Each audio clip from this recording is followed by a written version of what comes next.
இப்போ அண்ணாமலை அவர்கள் பயங்கரமா எடப்பாடி பழனிசாமி அவர்களை விமர்சிச்சாரு. ஒரு தற்கூரி அப்படின்னு எல்லாம் சொல்லியிருந்தாரு. அந்த கேள்வியை நேற்று செய்தியாளர்கள் கேட்குறாங்க அவர்கிட்ட. நீங்க தற்கூரின்னு சொன்னீங்க இல்லையா, சொல்லிட்டு இப்போ அவரை முதலமைச்சர் ஆக்கிறதா அவங்களோட கடமைன்னு சொல்றீங்களே, இதுக்கு என்ன காரணம் அப்படின்னு கேட்குறாங்க. அப்போ அவர் சொல்றாரு, நான் வந்து அடிப்படை தொண்டன், மோடிஜி சொல்லிட்டாரு, அதனால நான் அதை செய்யறேன் அப்படிங்கிறாரு. இது எப்படி பார்க்கலாம் சார்? அவ்வளோதான். இன்னைக்கு தொண்டை வந்து கோவத்தில் கத்துறான், அதுக்கப்புறம் எல்லாம் ஒன்றா இணைஞ்சிட்டோன்னா வாழ்க்கைன்றது அவனை தான் கத்த போகிறான். அதே தொண்டன் தான் அவனுக்கு. தொண்டனை பொறுத்தவரையில் தலைவர் என்ன சொல்கிறானுங்க அதை கேட்குறவன் தான் தொண்டன்.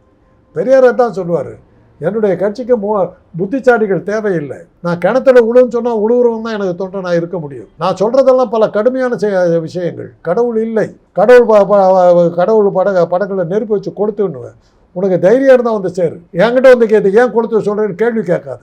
நான் சொல்கிறத செய்யறதுக்கு தயாராக இருந்தாவா, இல்லாட்டி என் கட்சிக்கு வராது, எனக்கு அறிவாளி தேவையில்லைன்னு. பழமொழி ஒன்று சொல்லுவாங்க, ஒரு சிங்கத்தின் தலைமையின் கீழ் வருகின்ற வெள்ளாடுகளை கண்டு நான் பயப்படுகிறேன், ஆனால் ஒரு வெள்ளாட்டின் தலைமையின் கீழ் வருகின்ற 1000 சிங்கங்களை கண்டு நான் பயப்பட மாட்டேன்னா.